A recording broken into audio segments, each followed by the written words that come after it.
You gave it away this year to save me from tears. I'll give it to someone special. To save me from tears, I'll give it to someone special. To save me from tears, I'll give it to someone special. And the special person I will be giving my heart to this Christmas is, of course, this special little child who is actually known as Special Child, for she is none other than Sjoukje van de Kronbank, the most special creature on the farm. As you can see here, she is, yes, rather special right now. She's my dream. Sorry, it's terrible. She's my hell. She's my she's my hell. She's my dream. She's like nothing I've ever seen, and I wouldn't have her any other way, because she is shamelessly. Sorry, it's just so appalling that even I can't take it seriously, and I'm the one that's singing the song. Okay, take two. Serious face, darling. Serious. I'm going to be serious.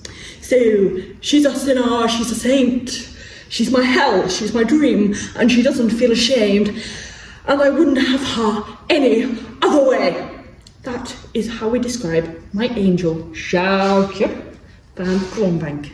As she is a sinner, she's a saint, she's my hell, she's my dream, and I really wouldn't have her any other way. I did have to be a strong man as well, you know, to handle her. And I call her an angel. It's very loosely based, okay? Hannes is a real life angel on earth, as is Renska and some of the more angelic ones. She is the least angelic angel I have ever met in my life. She once squashed me, she once face planted me in the mud because she was jealous of the fact that I was bringing my corn from the field instead of her. So she literally went, and then I was just like, because she literally flattened me in the mud. Sorry, were you not expecting that? You're not expecting that. Yeah, so she literally flattened me in the mud, and you just didn't care, did you? No, she didn't care at all. Sjoukje, special Sjoukje van de Kronbank, special child, madam, baggage, deranged. Are just some of Sjoukje's nicknames. Sjoukje, she's a one-of-a-kind specimen who takes being unique to a whole new level. And I think the thing that really stands out about her is she just does not care. Like, she doesn't care about anything or anyone. She doesn't care what anyone else thinks of her. She doesn't care if anyone's mad at her. It's like the amount of times I've seen her nearly have her face bitten off, or her belly kicked in because she's irritating some of the others, and she just doesn't even realise she's doing it. And then they could literally boot her in the face, and then 5 seconds later she'd be back from order. Hello! Literally there. Because as soon as she put another horse out in the field that she's in, she's literally right here, her face in their face. Hello, you're back. Hello. Like, that is the intensity of her energy. And it's like, even when you go out, I go out to the field to get her in sometimes. Sometimes I'll be calling her rabbit, Spish, come on, let's go in, have a nice time. She'll just like blatantly ignore me. She's like, call me out with you, peasant. And then there's other times where I'm not even going to get her in. I'm getting one of the others, and she's literally here in my face. Like, I go to get the other horse out the gate, open the gate, the gate's open, I'm trying to take the horse through, and then from behind me, pow! There goes Sjoukje. She's just plowed past us out the gateway, even though she's not even meant to be there. She is an absolute whirlwind of a personality. There is just no other horse quite like her on this earth, especially considering she also has a foot fetish. See? She has an actual foot fetish. So she's currently licking my foot. Now she's probably going to lick my knee. She just likes to lick things, but feet especially. Now, as you can see today, she's in one of her quieter moods. She's enjoying being zen.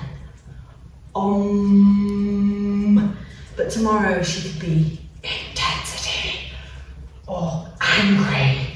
And she is absolutely incredible, and she is very well behaved, when it's on her terms, when she's doing something she wants to do. But at the moment she requests her to do something that she doesn't want to do, the audacity of you asking her to do something she doesn't want to do. And then it's not very pretty.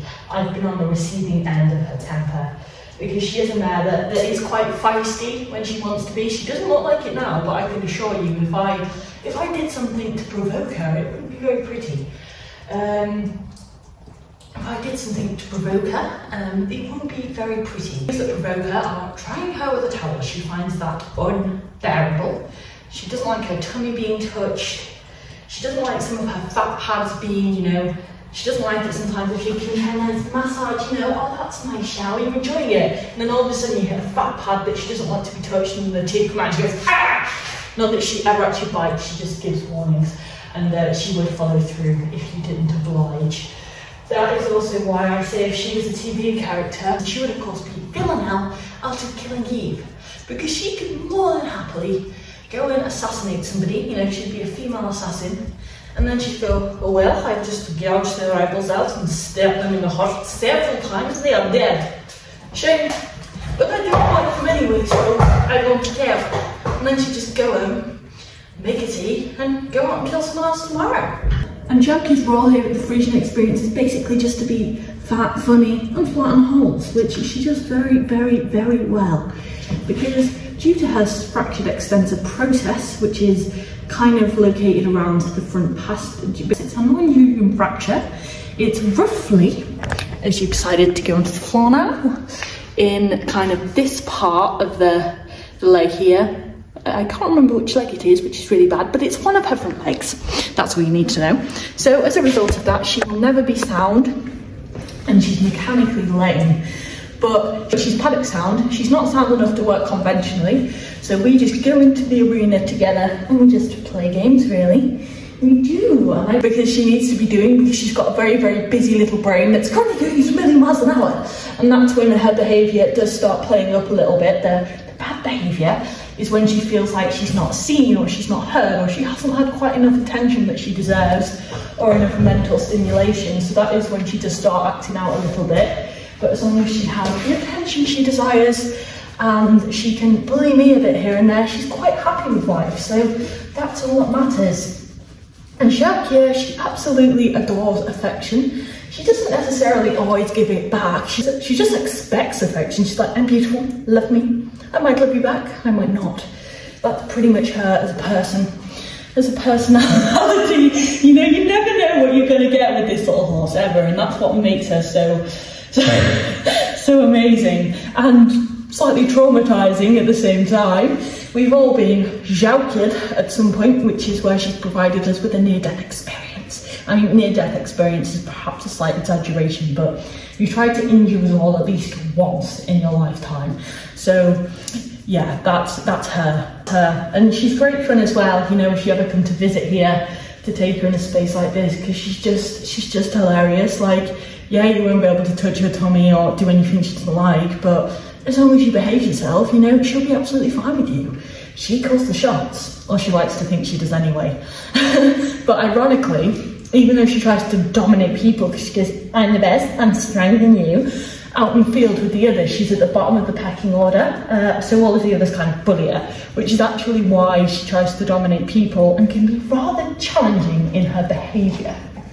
But underneath that, she's very, very sweet, and there's probably a few insecurities there as well, because like they say, confidence is quiet, and you are anything but quiet. Put it this way, you always know when Sjoukje is there, because she will not let her presence go unannounced. Going back to being in the field, even if just walking through it, you have a shadow behind you in the form of this, just walking behind you going, me, me, me, me, me. That's an impression of you, by the way, and it's very accurate. But she is just absolutely gorgeous. But if she was to be a person, she'd be a socialite, she'd be the child of socialites, and all she'd do really would be to spend daddy's money and not work a day in her life. Because she wouldn't have to, she'd just look beautiful and do what socialites do. She'd spend her days going out for meals, clubbing evening in the bar, getting her hair and her makeup done, going shopping at Harrods, the pleasure of working with this young lady, and she has taught me so much over the last few years, and she's still got so much left to teach me because she is rather challenging and she does have a temper and an attitude. You have to be quite careful about how you kind of manage that with your own energies and handle her. You have to be assertive enough that she'll respect you as her leader, but not domineering though, because otherwise she'll just go, no, I'm not doing that. And as soon as you almost have to, with me, she used to get really riled up. And when she gets riled up, that's it, then her brain's gone. So I have to learn to spot the signs of her starting to get riled up and kind of bring her energy levels back down to being calm and relaxed, as opposed to letting her be angry, because as soon as she gets angry, she is angry and she is off. So I've had to learn that the moment she starts to go, no, I don't really want to do this anymore, I have to go, it's okay, calm down, relax. We're gonna take it back a step. She goes, well, I'm angry, but still try. And then she tries and she's like, oh, actually, I quite like this now. Yes, I'm glad I tried. And it's like, see, I told you so.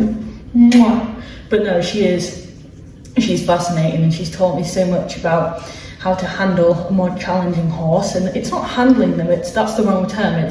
It's learning to understand them and how to be with and around them.